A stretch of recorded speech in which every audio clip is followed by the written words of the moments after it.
croix me sera toujours chère.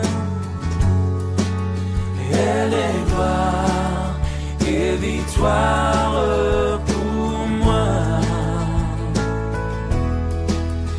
Et par elle, en la maison du Père,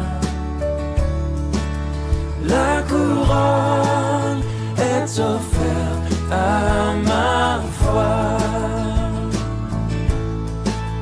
Et par elle, en la maison du Père, la couronne est offerte à ma foi.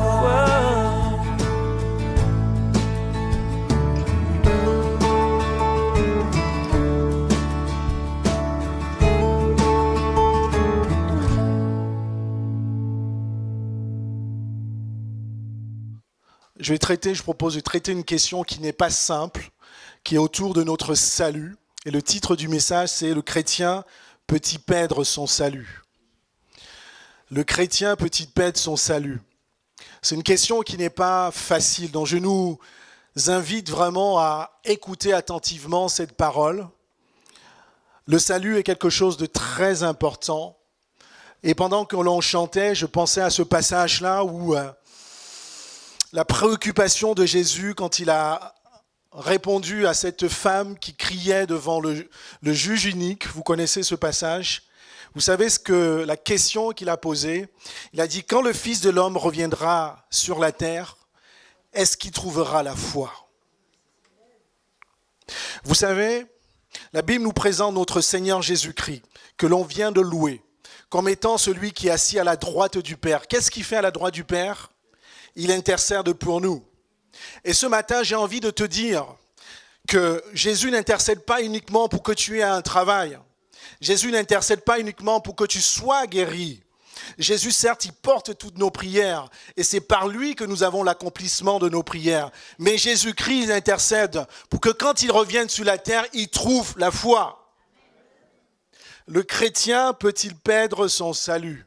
Est-ce qu'on peut se tenir debout? On va demander la grâce de Dieu. Seigneur, nous te rendons grâce. Nous te bénissons pour ta présence, Seigneur. Je veux te bénir pour ta visite ce matin. Seigneur, c'est vrai, je t'ai vu assis à la droite du Père, intercédant pour ton Église, Seigneur. Et là, tu as dit, ça, là où tu es, là où il y a ta parole, Seigneur, il y a la liberté. Seigneur, nous avons vu la manifestation de ta présence ce matin et tu n'as point changé. Seigneur, tu intercèdes jour après nuit, Seigneur, afin que ton peuple puisse être libéré, que ton peuple puisse avoir la foi, garder la foi, Seigneur, jusqu'à ton retour. Nous te bénissons, Seigneur, pour l'œuvre de ton Saint-Esprit. Seigneur, là où il y a le Saint-Esprit, il y a ta liberté. Et nous ne maîtrisons rien, Seigneur. Là où il y a le Saint-Esprit, il y a la délivrance. Là où il y a le Saint-Esprit, il y a la révélation de ton amour. Et nous te rendons grâce, Seigneur. Je m'abandonne à toi, Seigneur, car je ne sais rien sans toi. Instruis-nous, Seigneur, par ta parole. Nous te demandons par le nom de Jésus. Amen. Vous pouvez vous asseoir. Nous allons lire ce premier passage dans... Je vais d'abord vous raconter une histoire. C'est en fait lors d'un de mes voyages dont je rencontre des soi-disant chrétiens. En réalité, c'était des gens qui venaient d'une secte coréenne. Et ils disaient en fait, c'est ceux qui croient qu'une fois sauvés, on est définitivement sauvé. Et là, il se basait sur ce passage de Jésus dans Jean 10, verset 27, qui dit ceci, « Mes brebis entendent ma voix, elles me connaissent, elles me suivent. Et je leur donne la vie, elles ne périront jamais. Et personne ne les ravira de ma main. » En effet, c'est Jésus qui l'a déclaré. Et Jésus dit en effet qu'à partir du moment où Dieu lui a confié les âmes, et ce matin vous êtes là parce que vous avez été confié à Dieu, à Jésus par Dieu. Et en effet, personne ne peut vous enlever ce salut, ni les autorités, ni les puissances des ténèbres. N'importe quel homme ne peut vous enlever ce salut. Et Jésus disait vrai, mais qu'en est-il de vous-même, de votre propre décision? Si à un moment donné, vous persistez dans le péché, si à un moment donné, vous décidez de vous tourner de la voie de Dieu, un chrétien peut y perdre son salut. Vas-tu garder ton salut si tu persistes en dehors de la voie de Dieu? Est-ce que quand Christ va revenir sur la terre, est-ce qu'il va te garder, est-ce qu'il va te retrouver avec la confiance que tu as en lui? Vous savez, tu es sauvé parce que tu as la foi en Jésus-Christ. Tu n'es pas sauvé parce que tu viens à l'église. Tu n'es pas sauvé parce que tu sers le Seigneur. Tu es sauvé parce que tu as gardé le bon dépôt, comme l'apôtre Paul pouvait dire à Timothée, garde le bon dépôt.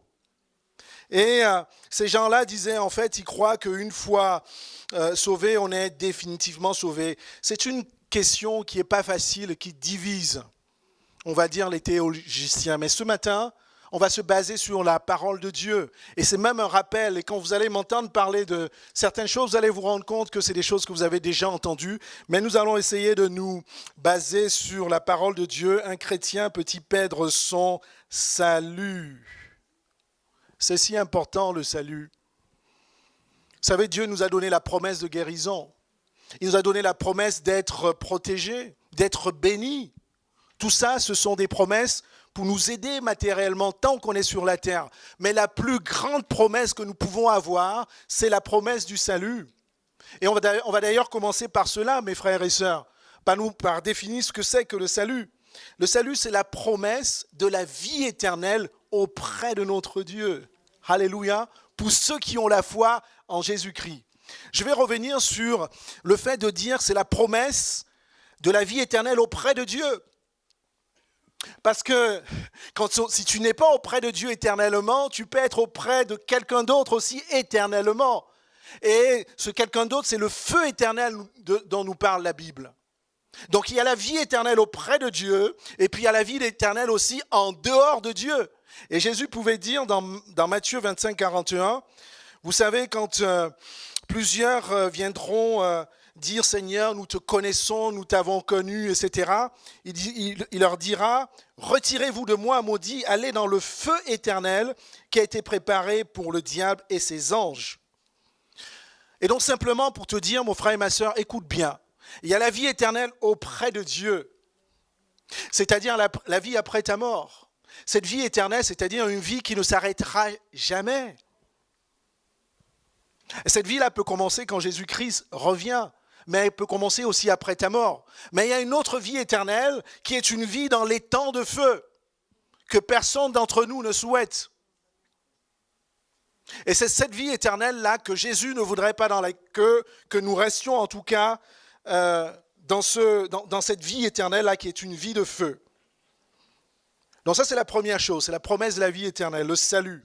Ensuite, nous rappeler que le salut s'obtient par la grâce de Dieu et aussi par la foi en Jésus-Christ. Il y a deux choses par lesquelles nous avons ce si grand cadeau, cette grande promesse-là. La Bible nous dit dans Éphésiens 2:8, car c'est par la grâce que vous êtes sauvés, c'est par le moyen de la foi, cela ne vient pas de vous, afin que personne ne s'enorgueillisse. Et en fait, dans Romains 6:23, la Bible nous dit que le salaire du péché, c'est la mort, mais le don gratuit de Dieu, c'est quoi? C'est la vie éternelle en Jésus-Christ. La promesse de la vie éternelle, donc du salut, c'est deux conditions. C'est la grâce de Dieu, c'est un don de Dieu, c'est un cadeau de Dieu. Personne d'entre nous ne la mérite, cette grâce-là. C'est Dieu qui est venu vers nous. C'est Dieu qui est venu t'offrir ce cadeau. Tu n'as pas fait d'effort pour recevoir ce salut. Et donc ça, c'est la première condition. Et ce don de Dieu, ce cadeau de Dieu, Dieu le donne pour toutes les générations, pour toutes les nations. On a un Dieu incroyable, formidable. Et si tu es là dans cette salle, que tu sois américain, que tu sois africain, que tu sois européen, le salut est pour toi, c'est la grâce de Dieu.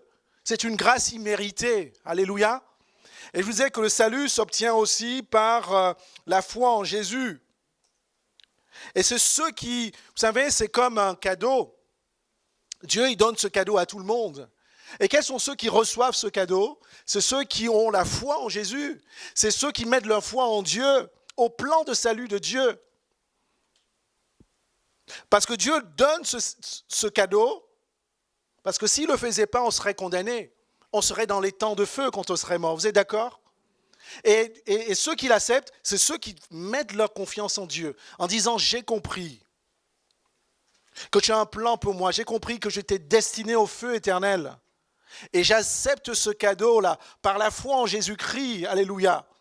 Parce que j'ai compris que tu t'es fait homme, que tu es venu sur la terre et que tu as envoyé ton Fils unique, Jésus-Christ, sur la croix, de manière à ce que la condamnation de Jésus-Christ, celle qui devait tomber sur moi, est tombée sur Jésus-Christ afin que je sois libéré.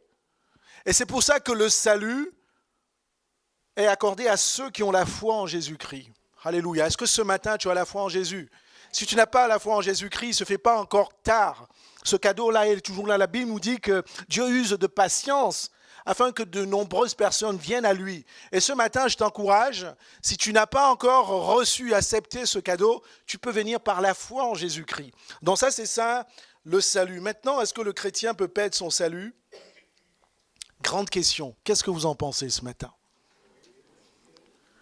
Et des noms? Soyons libres ce matin. Mais nous allons creuser parce que vous serez confrontés à des personnes qui vont challenger votre foi. Et je vous disais, j'étais entouré de 3 ou 4 personnes là qui croyaient que sauvé, tu es définitivement sauvé. Mais nous allons voir ce que la parole de Dieu nous dit. Je vais commencer déjà à nous rassurer sur le fait qu'on a un Dieu qui est merveilleux, un Dieu d'amour. La Bible nous dit qu'il met tout en œuvre pour conserver ce si grand cadeau qu'il nous a donné. Quand on lit dans Romains 8, verset 33, la parole de Dieu nous dit ceci: « Qui accusera les élus de Dieu ? C'est Dieu qui justifie. Qui les condamnera ? Christ mort, bien plus il est ressuscité, elle est à la droite de Dieu, il intercède pour nous. » Verset 35 nous dit ceci: « Qui nous séparera de l'amour de Christ ? Sera-t-il la tribulation ? Sera-t-il l'angoisse ou la persécution ou la faim ou la nudité ou le péril ou l'épée ?» Ce passage, ça nous rappelle simplement que rien ne nous séparera de l'amour de Christ, en dehors de notre propre volonté, et puis on reviendra là-dessus, parce que c'est extrêmement important. Jésus-Christ a tout payé déjà à la croix. C'est pour ça que rien ne nous séparera de l'amour de Christ. Mais bien aimé, nous devons le comprendre, l'intégrer. C'est ça notre force. Christ à la croix, c'est l'espérance de notre foi. Alléluia. Et il y a un autre passage de Jésus qui dit ceci: « Mes brebis entendent ma voix, je les connais, elles me suivent. Je leur donne la vie éternelle, elles ne périront jamais et personne ne les ravira de ma main. » En fait, simplement, ce passage est en train de nous dire que Christ est notre berger. Vous savez comment un berger veille sur ses brebis? Nuit et jour, il a un bâton. Il est prêt à sauter sur le loup, même s'il n'a pas d'arme. Et Christ, il veille sur toi pour que tu gardes aussi ta foi. C'est pour ça qu'il intercède nuit et jour pour toi aussi auprès de Dieu, pour que tu gardes la foi. Ce premier point dont je voulais vous partager, c'est pour dire que Dieu, de son côté, il a fait sa part. Il met tout en œuvre pour que, quand Christ reviendra à son Fils, que tu aies la foi. Vous voyez? Mais après, il se passe beaucoup de choses. Il se passe une chose qui fait que seul le chrétien peut être la cause de la perte de son salut. Il n'y a que, dit autrement et simplement, il n'y a que toi qui peux décider de perdre ton salut. Je vous ai dit que le diable ne peut pas, ton voisin ne peut pas, ton pasteur ne peut pas, mais il n'y a que par toi que tu peux perdre le salut. C'est pour ça que c'est si important de savoir quels sont les dangers que tu encours, quelles sont les conséquences de tes actions, de tes propres décisions. Quand j'étais étudiant, il y a le fils, ça peut arriver à tout le monde, mais ça m'est revenu comme ça. C'est le fils d'un pasteur qui est arrivé, il quitte son pays très loin, il arrive, et la grande liberté. Il sort, il est libre, il n'y a plus, tu reviens à quelle heure, etc.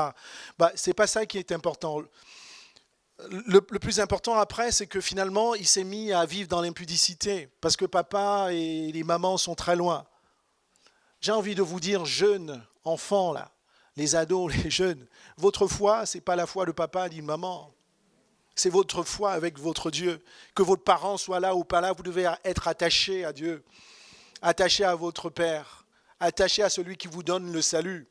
Parce que nous lui avons beaucoup parlé à l'époque, mais la question que j'ai envie de te poser, vous pensez que si... Alors, je ne sais pas ce qu'il est devenu, c'est une histoire qui date de 20 ans. Vous pensez que si ce garçon-là continuait de vivre dans l'impudicité, et quand Christ va revenir, vous pensez qu'il va avoir la foi? Vous pensez qu'il va garder la foi? Vous pensez qu'il va avoir son salut? Répondez-moi, honnêtement. Non.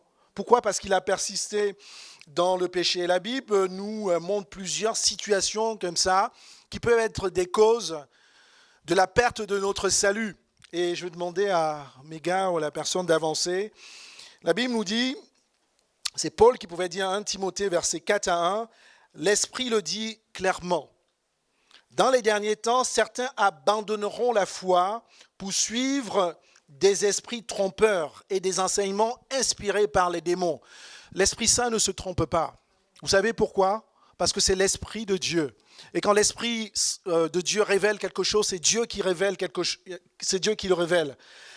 Ce passage nous dit que certains abandonneront la foi. Et ce certains-là, ce ne sont pas les non-chrétiens. Ce sont des chrétiens. Quand on dit abandonner la foi, c'est que tu as la foi, n'est-ce pas d'abord? Et abandonner, ça signifie que tu vas laisser la foi. Et laisser la foi, pourquoi? Pour des esprits trompeurs et pour des enseignements inspirés par les démons. Écoutez-moi attentivement. L'une des premières causes pour lesquelles le chrétien va perdre son salut, c'est qu'il va suivre de mauvais enseignements. Il va suivre les esprits séducteurs. Et la Bible nous dit que les derniers temps seront comme ça. Les gens vont s'éloigner de la parole saine de la Bible pour être séduits par de faux enseignements. Et c'est pour ça que je vous dis, faisons très attention à ce que nous écoutons, mes bien-aimés. Et j'ai envie de vous dire, la Bible nous dit que le diable se déguise en ange de lumière, c'est un séducteur. Et les faux enseignements ne vont pas être ostentatoires, c'est-à-dire que ça ne va pas être évident tout de suite. Vous allez avoir, je ne vais pas citer ces religions, mais ils vont nous parler de Jésus un peu comme le Jésus que vous connaissez. Ils vont vous parler du salut un peu comme du salut que vous connaissez. Mais au fond, ils refutent le fait que Christ est mort à la croix. Ils refusent le fait que Christ est le Fils de Dieu. Faisons attention à ce que nous écoutons, mes bien-aimés. Et le plus souvent, on est porté par des enseignements aussi qui nous séduisent. Parce que c'est des enseignements qui sont spectaculaires, qui veulent nous amener à produire ce que Dieu ne nous a pas promis dans la Bible. Le chrétien doit prier et doit vivre selon la parole de Dieu et pas selon le spectacle. Et c'est extrêmement important. Et je vais vous parler aussi, vraiment pour mettre le doigt sur comment ça peut être extrêmement dangereux de suivre les mauvais enseignements. Je vais vous parler c'est dans Lévitique 10.1, vous connaissez les fils d'Aaron. Ils s'appelaient Nadab et Abihu. En fait, je vais lire le passage, Lévitique 10, verset 1. Les fils d'Aaron, Nadab et Abihu, prirent chacun un brésier, ils mirent du feu et posèrent du parfum dessus. Ils apportaient devant l'Éternel du feu étranger, ce qu'il leur avait point ordonné. Alors le feu sortit devant l'Éternel et les consuma, et il mourra devant l'Éternel. Dans le sanctuaire, le feu utilisé, pour vous expliquer pourquoi ça se passe ainsi, c'était les Lévitiques, c'était des sacrificateurs. Et Dieu avait institué à cette époque que le feu, qu'on en apportait pendant ce moment-là, devait venir de l'autel de Dieu. Ce feu ne devait pas venir de l'extérieur, mais ils ont pris un feu extérieur pour allumer l'autel. L'intention était bonne, mais ils n'étaient pas dans l'instruction de Dieu. Et suivent en fait les faux enseignements, et souvent on suit les faux enseignements, on les ramène dans la maison de Dieu. Et dans cette maison de Dieu, vous connaissez que l'Église Vie Nouvelle, elle est basée sur la saine doctrine. Ne ramenons pas les faux enseignements dans la maison de Dieu. Ne ramenons pas des feux étrangers. Ils étaient fils de sacrificateurs et même sacrificateurs. Ils étaient consumés parce qu'ils étaient dans des faux enseignements, dans de fausses pratiques. Faisons attention à ceux qu'on écoute. Faisons attention à tout cela. Parce que c'est comme du feu étranger. Et quand on ramène des choses comme ça dans la maison de Dieu, eh bien non seulement c'est extrêmement dangereux pour soi-même, mais c'est dangereux pour l'Église. Parce qu'on peut contaminer l'Église. Alléluia. Le chrétien peut perdre son salut à cause de faux enseignements. La Bible nous dit, esprit trompeur, enseignement inspiré par les démons. Et il y a des enseignements tellement subtils. Les mormons, les témoins des Jéhovah, les ceci et cela, faites attention à ce qu'on écoute, même dans le monde évangélique. Faisons très attention. La Bible nous dit que si quelqu'un vient, c'est l'apôtre Paul, avec des enseignements qui vont au-delà de la Bible, qu'on les rejette. Alléluia. Ne recherchons pas les choses spectaculaires. La présence de Dieu, simplement effective, crée des miracles dans notre vie. Par son Saint-Esprit. Dieu veut que tu aies une vie qui lui plaise, que tu aies une vie qui soit consacrée. Tout ça, on va parler de ça. On parlait du chrétien peut-il perdre son salut? Et si vous êtes face à une discussion, à cela, vous pouvez dire « abandonnerons la foi ». Il n'y a pas plus clair. Oui, tu peux perdre ton salut parce que certains d'entre nous vont abandonner la foi à cause des esprits trompeurs. On va avancer. Deuxième raison, c'est on peut perdre le salut si on ne vit pas dans la sanctification. Très grande surprise, à vie nouvelle, la sanctification, ça revient. Mais on va en parler, en reparler. Hébreux 12, versets 13 à 15. « Recherchez la paix avec tous et la sanctification sans laquelle personne ne verra le Seigneur. Veillez à ce que nul ne se prive de la grâce de Dieu et qu'aucune racine d'amertume poussant des rejetons ne produise du trouble et que plusieurs n'en soient affectés. » Ce passage nous parle de deux choses, de la sanctification et de racines d'amertume. La sanctification, c'est pas d'être parfait. La Bible nous dit que nul n'est parfait. Dieu nous a sauvés par Jésus-Christ afin de nous mettre à part. Nous sommes un peuple sanctifié parce qu'on est à part. On n'est pas un peuple du monde qui ne connaît pas Dieu. On est un peuple qui est rempli de l'Esprit de Dieu, qui pense autrement, qui respire autrement, qui agit autrement. C'est pour ça que nous sommes un peuple sanctifié. Et si je le prends dans l'autre sens, si tu ne vis pas à part, si tu ne penses pas autrement selon la parole de Dieu, si tu n'agis pas selon la parole de Dieu, tu ne verras pas Dieu. Parce que, lisons-le, sans laquelle nul ne verra le Seigneur. C'est pas voir le Seigneur quand tu pries, c'est voir le Seigneur, c'est de rester définitivement avec le Seigneur. Alléluia. C'est si important de se rappeler, chacun d'entre nous, vraiment quand tu te lèves le matin, c'est vrai, tous les jours peuvent se ressembler. Mais c'est si important de savoir que tu es différent du monde, que tu ne dois pas penser comme le monde. Alléluia, les jeunes sont là. C'est si important de se dire, je suis quelqu'un de sanctifié, pas parfait, mais j'ai reçu le tampon du Christ, de l'Esprit Saint, d'être mis à part pour marcher selon Dieu. Deuxième chose, la Bible nous parle d'un risque ici, qu'aucune racine d'amertume poussant des rejetons ne produise du trouble. Il y a des chrétiens qui sont spécialistes pour semer le trouble, les intrigues dans la maison de Dieu. Plutôt que de semer la paix, plutôt que d'être des acteurs de paix, de réconciliation. Il y a des chrétiens qui sont toujours prêts à raconter des histoires qui vont diviser l'Église. Mais pourquoi ?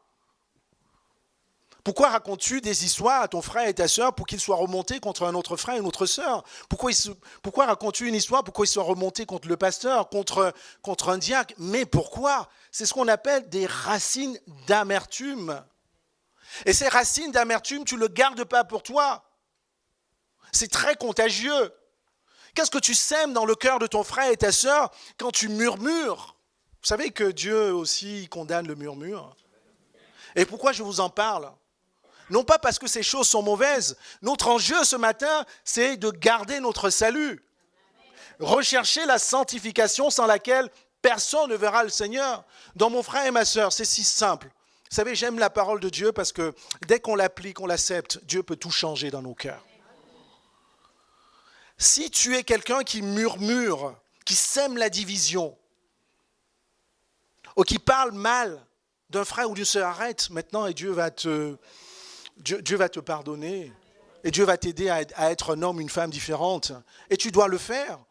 Tu dois le faire parce que l'enjeu ce matin, c'est le salut. Et je vous ai dit, le salut, c'est la promesse de la vie éternelle avec Dieu.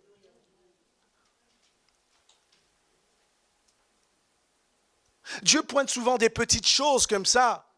Et il y a un autre passage où l'apôtre Paul dit « Pourquoi négliger ce si grand salut ?» Vous savez, quand on chantait « Je ne sais pas, Christ notre roi », il a été crucifié à la croix, mais je voyais Christ dire à l'Église « Pourquoi négliges-tu ce si grand salut ?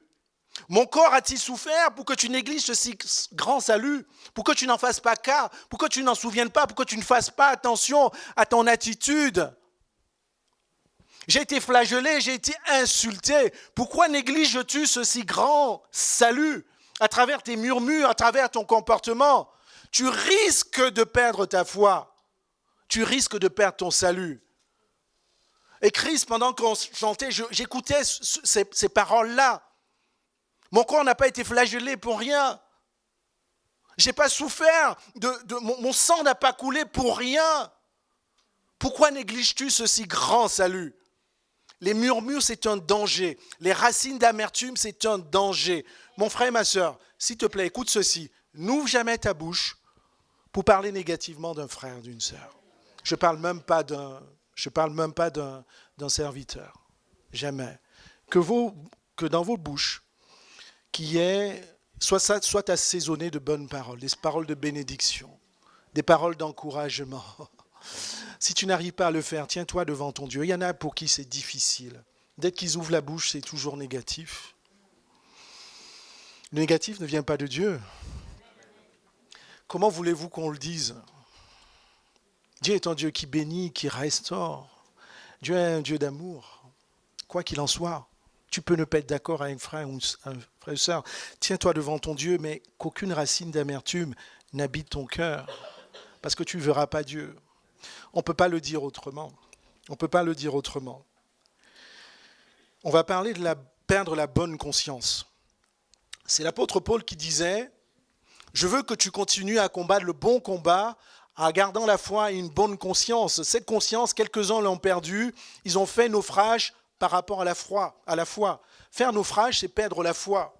La bonne conscience, l'apôtre Paul nous aussi nous l'indique comme étant, vous savez, quand on se baptise, l'apôtre Paul nous dit que c'est l'engagement d'une bonne conscience. Heureusement que notre bonne conscience, elle est acceptée, elle est assistée de l'Esprit Saint. C'est simplement pour ceux qui étaient à l'étude biblique il y a quelques semaines, tu reçois le Seigneur, tu reçois son Esprit. Parce que tu ne peux pas marcher de toi-même, de ta propre chair, si tu n'as pas l'Esprit de Dieu. La conscience, quand on ne connaît pas le Seigneur, elle vient de notre éducation, de notre formation, et ainsi de suite. Mais elle ne suffit pas pour nous aider à distinguer le bien du mal. Et l'Esprit Saint vient aider notre conscience quand on reçoit le Seigneur, afin qu'on puisse distinguer très clairement ce qui est bien et ce qui est mal. C'est pour ça que quand tu pêches, mon frère et ma soeur, tu n'as pas besoin que le pasteur soit là, te martèle, l'Esprit Saint te parle. Peut-être que même tu vas résister à ton mari, tu vas résister à ton voisin, à ton frère qui va dire ce que tu as fait, c'est pas bien. Mais au fond de toi, tu sais que tu as péché. Ça, c'est l'assistance du Saint-Esprit à ta conscience. Et la Bible nous dit que certains même ont abandonné cette conscience-là. Et quel exemple je veux prendre? Des exemples sont pléthores. Tu es au travail, tout le monde triche. Et finalement, ça te remet en cause. Tu dis, mais Seigneur, comment moi je veux marcher dans la justice? Tout ce que je fais est droit. Et ceux qui trichent, et c'est ça le problème, ils réussissent. Pareil à l'école. Seigneur, je travaille, mais j'ai des notes moyennes. Mais ceux qui trichent, ils ont toujours 17, 18 sur 20. Et ils passent, ils n'ont jamais de problème. Et toi, finalement, ta conscience commence à être impactée, commence à être altérée. Et tu fais comme eux. Et la Bible nous dit en fait que tu combats le bon combat en gardant la bonne conscience. Et le fait de ceci, le fait de faire cela, ça t'évite d'être un naufrage à la foi. D'accord? Et ça t'évite à ce que tu perdes ton salut. Il y a des petites choses comme ça dans la Bible qui sont si importantes, dont je nous encourage. Moi aussi, c'est un combat de tous les jours. Quelles que soient les injustices au travail, c'est beaucoup au travail, à l'école. Marchons selon la parole de Dieu. Dieu nous fera justice. Alléluia. Cette femme, cette jeune veuve inique dont j'ai parlé au début, vous voyez, elle criait devant le juge. Certains étaient peut-être haut placés dans la société, connaissaient ce juge et pouvaient recevoir ou passer un coup de fil pour dire « fais-moi justice ». Mais elle a crié à qui? Est-ce qu'elle s'est tournée vers les hommes? Elle s'est tournée à Dieu. Dieu te fait justice. Je t'encourage dans ton travail. Même si tu te dis « je ne vais pas avoir ma prime, je ne vais pas gagner plus », que tout ce que tu fais, fais-le de façon carrée. Fais-le dans la justice, dans l'honnêteté. Dieu te rendra justice. Peut-être pas la semaine prochaine, peut-être pas le mois prochain, j'en sais rien, mais Dieu te fera justice. Peut-être même après ta retraite, j'en sais rien, mais Dieu te fera justice. Les jeunes qui sont là à l'école, Marchez toujours, travaillez personnellement, travaillez vos cours, travaillez vos devoirs, ne trichez pas, ne faites pas comme les autres. Dieu vous fera justice. Les autres auront 17, vous aurez peut-être 11 ou 12. Mais qu'est-ce qui est important? C'est d'avoir 17 ou avoir 11 ou 12? Dites-moi. On est partagé, hein. Tout le monde voudrait avoir 17.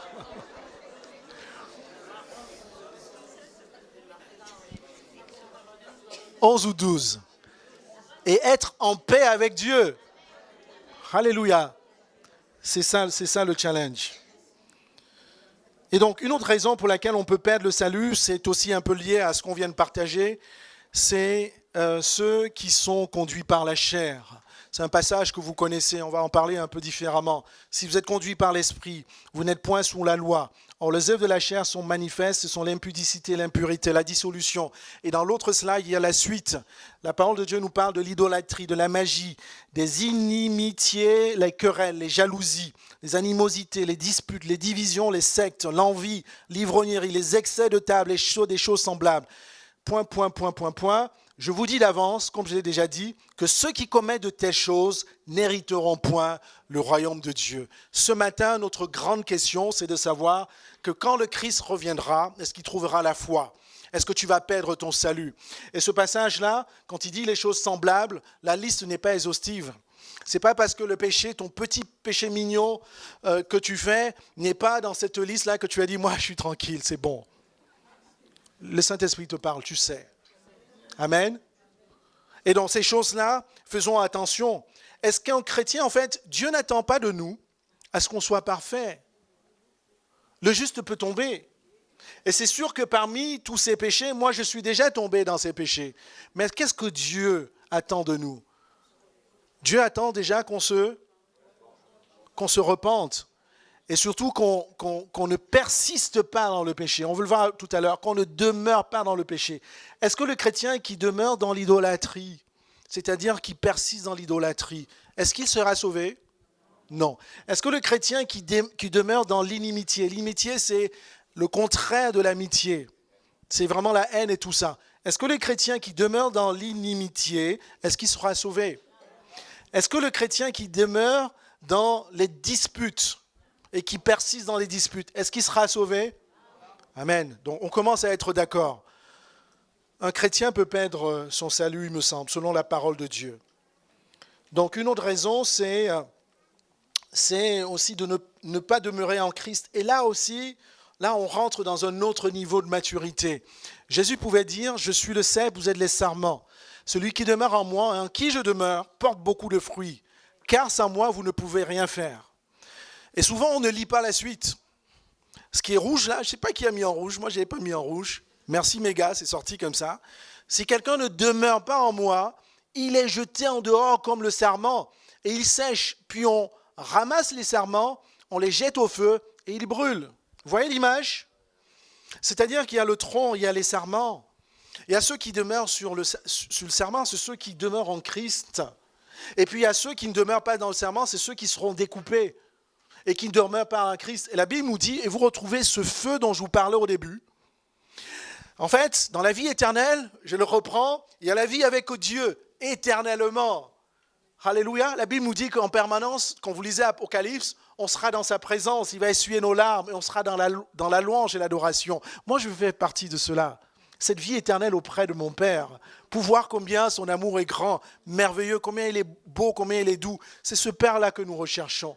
Mais il y a surtout la vie éternelle dont toute la Bible nous parle et parfois on ne fait pas attention. C'est devant ce feu-là, parce qu'il y aura un autre feu, c'est ceux qui sont découpés. Et la Bible nous parle pas des non-chrétiens, pas des infidèles, mais de ceux qui sont chrétiens mais qui ne demeurent pas en Christ.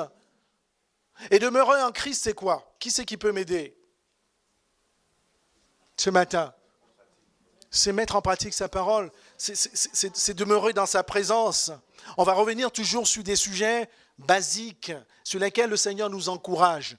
Mon frère et ma soeur, 2026 doit être une vie de prière pour toi. Pas à l'église, mais une vie vraiment personnelle, de 1 à 1 avec le Seigneur. Il ne doit pas se passer un jour sans que tu ne t'alimentes de la parole de Dieu. Alléluia. Que tu ne prennes pas simplement un seul verset, mais que tu lises la Bible intégralement pour savoir ce que Dieu dit à ton cœur. Alléluia. Et pas simplement cela, ton attitude vis-à-vis des frères et des sœurs. Tu dois être un homme, une femme rempli de l'amour de Dieu. Alléluia. Et c'est ça, demeurer en Christ. Si on connaît la Bible, si tu connais la Bible par cœur, ça ne sert à rien. Tu seras comme des cymbales retentissantes. La vie en Christ, c'est une vie pratique. Tu dois aimer, tu dois supporter, tu dois pardonner, tu dois aider, tu dois prier pour. Alléluia. C'est ça, demeurer en Christ. Et je nous rappelle l'enjeu de ce matin. Je ne vous en parle pas parce que simplement c'est la parole de Dieu. L'enjeu, c'est de perdre son salut. On peut être chrétien et faire beaucoup de choses dans la maison de Dieu, même dans sa vie personnelle. Mais si on ne demeure pas en Christ, on sera non seulement découpé du cep, et puis on sera jeté au dehors dans le feu qui brûle. C'est pas joli ce que je raconte, mais c'est pour nous encourager. Quand je parle, c'est aussi à moi. Si on ne connaît pas ces choses-là, vous savez, dans beaucoup d'églises aujourd'hui, on ne revient pas sur ces réalités. Mais ces choses nous rattraperont. La Bible nous dit que le monde va passer, la terre entière va passer, mais la parole de Dieu demeure éternellement. On sera jugé par notre capacité à avoir vécu et avoir observé la parole de Dieu. Et vraiment, si vous écoutez des paroles qui vous chatouillent, qui vous donnent du baume au cœur, toujours, faites attention. La parole de Dieu peut être bénissante, c'est vrai. J'aime écouter les psaumes pour dire que je serai, par exemple, celui qui demeure dans l'abri du Très-Haut, repose à l'ombre de ses ailes, etc. C'est aussi des paroles de Dieu, mais pas que ça. Et parfois, Dieu nous interpelle aussi, parce qu'il y a un danger. Et je peux vous dire, dans beaucoup d'églises, faisons attention. Dans beaucoup d'églises, on ne prêche plus ça, ce danger de perdre son salut.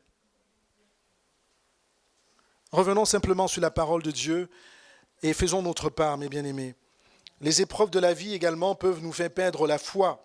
Et ce passage que nous allons lire après nous dit ceci, que personne d'entre vous, prenez garde, frère, que quelqu'un de vous n'ait un cœur mauvais, incrédule, au point de se détourner du Dieu vivant.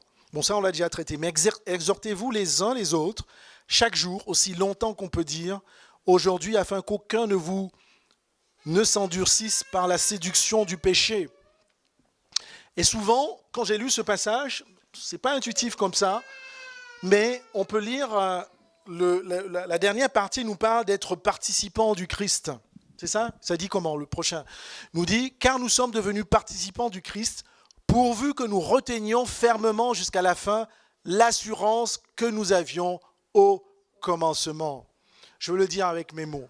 Être participant du Christ, c'est être son compagnon, c'est être à ses côtés. La Bible nous dit, Jésus même pouvait dire, je vous appelle même plus mes frères, je vous appelle mes amis. C'est un ami, c'est des amis qui sont toujours ensemble, n'est-ce pas ? Et être participant du Christ, c'est être toujours avec Christ, ensemble avec Christ, quoi qu'il en soit. Et souvent, c'est vrai, on va traverser des épreuves, des lourdes épreuves, et chacun de nous, on en a déjà traversé. Mais Dieu t'encourage toujours à être participant de Christ.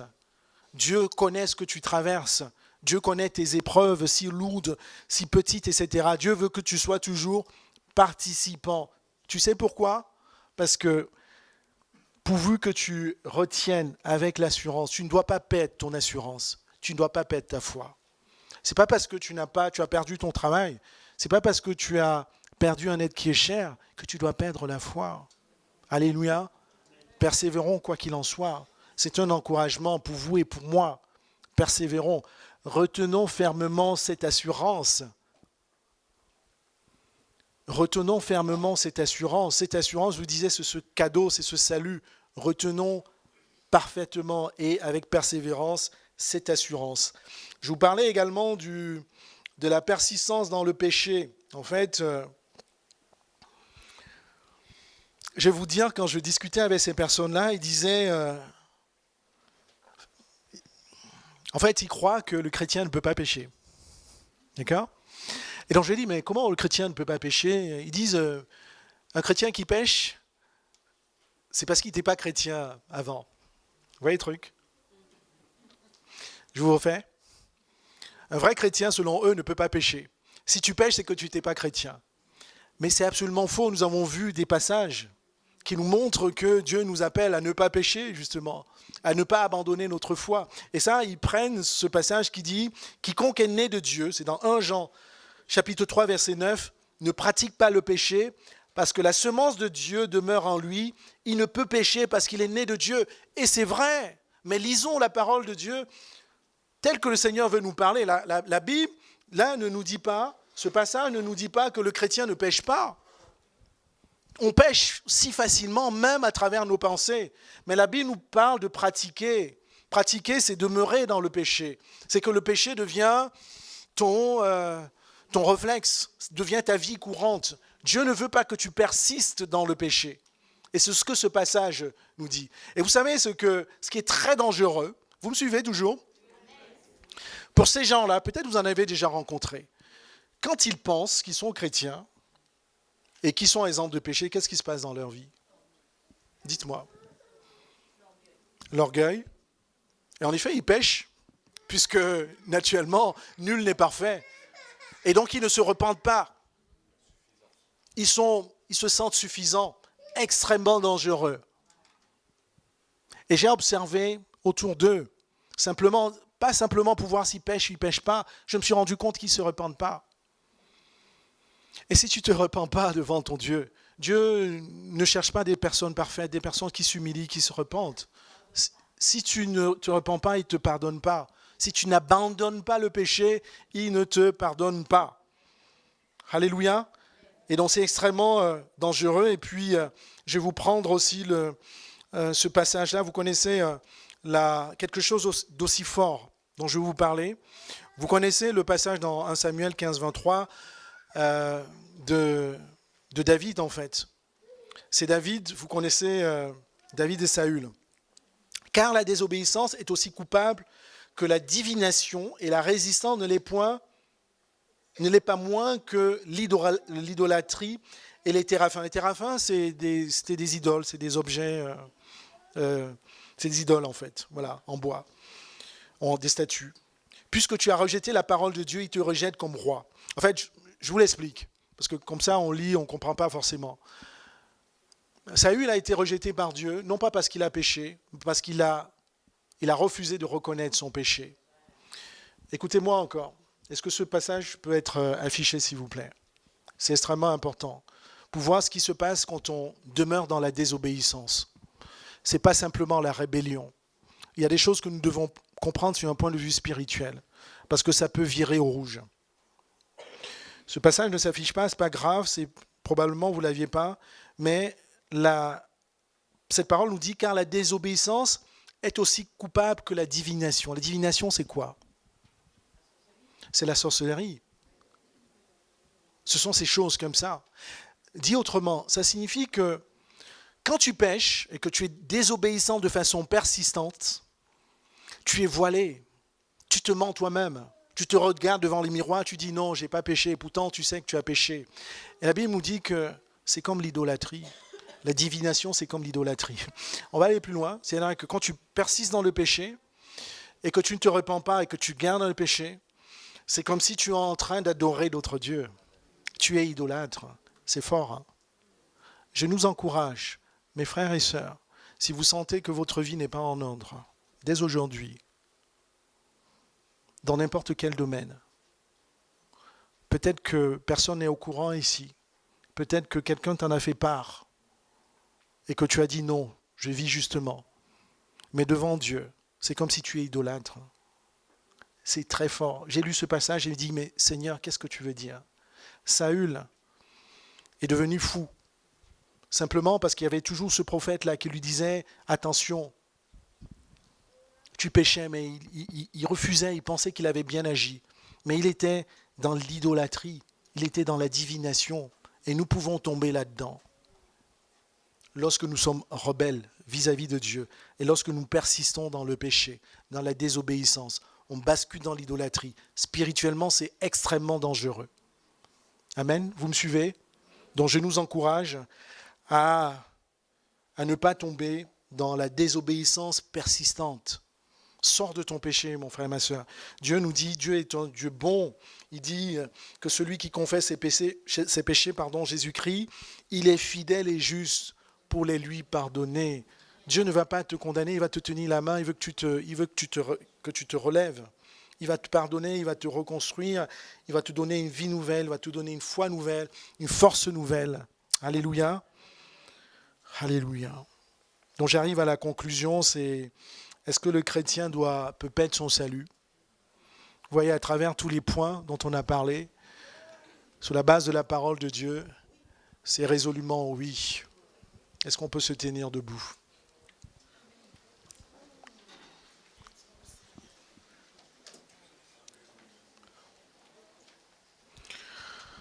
On a vu que tu peux perdre ton salut si tu ne t'alimentes pas, si tu te laisses séduire par des faux enseignements. On a vu que tu peux perdre ton salut si tu ne vis pas dans la sanctification. On a vu que tu peux perdre ton salut si tu ne gardes pas une bonne conscience et si tu continues à marcher selon la chair, les œuvres de la chair. On a vu que tu peux perdre ton salut si tu ne demeures pas en Christ. On a vu que tu peux perdre ton salut si tu ne persévères pas dans la foi malgré les épreuves. On a vu également que tu peux perdre ton salut si tu demeures dans la désobéissance perpétuelle. Là où il y a l'Esprit du Seigneur, est-ce qu'on peut fermer les yeux? Il y a la liberté. Est-ce que nous pouvons fermer les yeux? Dieu, ce matin, n'est pas là pour nous condamner, ni toi ni moi. Il est là pour restaurer la relation avec lui. Alléluia. Dieu veut que quand Christ revienne, qu'il trouve une église, qui te trouve aussi debout et dans la foi, fidèle, qui disent bon et fidèle serviteur, tu as cru en moi, tu m'as donné ta vie, mais tu as marché selon ma parole. Alléluia. Tu n'es pas demeuré dans le péché. Peut-être que ce matin, fermons les yeux, peut-être que ce matin, tu as écouté ce passage et tu as compris le danger, l'enjeu de garder ton salut. Quand le Fils de l'homme reviendra, est-ce qu'il retrouvera la foi sur la terre? Si simplement le cas, viens, on est entre nous, viens devant, nous allons prier.